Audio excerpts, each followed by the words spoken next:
đưa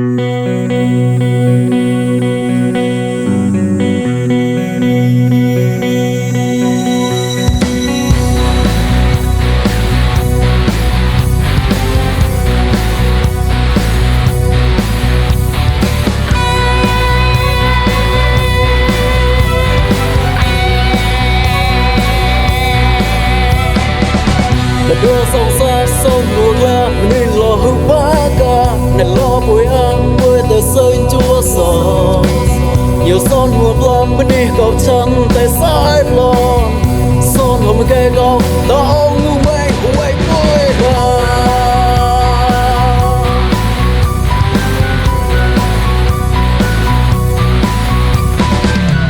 son người ma mây ma bên đi tầm lắc la dòng son kia nêm tôi tại vật tết cho người son tôi nên tôi chỉ mất này cái happy son hôm kề con kề tao ho suốt quê ra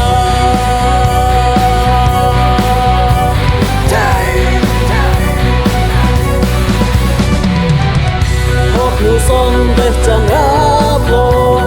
và đó quê son xa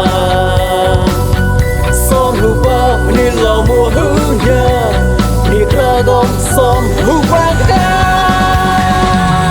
son mùa tiền này lo à ni hư tên ni hư bà ca son hôm kê gom hôm có quê với là son niềm tiền này lo à ni tao tên ni tao bà ca son hôm kê gom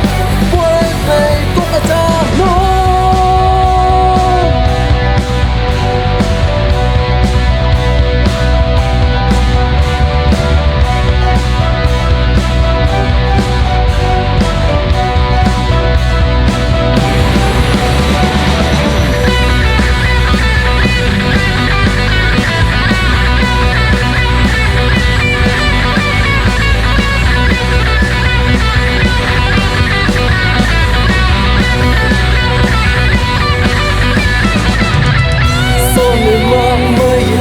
mình đi tìm lắc la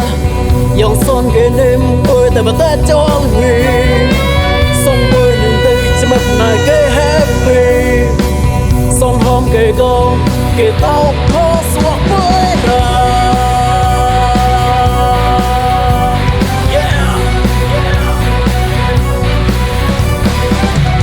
hót người son để chẳng áp lo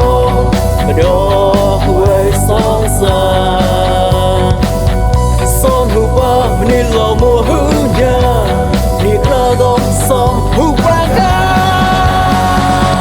son mùa tiền này lo à ni hư tên ni hư bà ca son hôm kê gom hôm có quê quê là son niềm tiền này lo à ni tao tên ni tao bà ca son hôm kê gom quê trái con ở cha luôn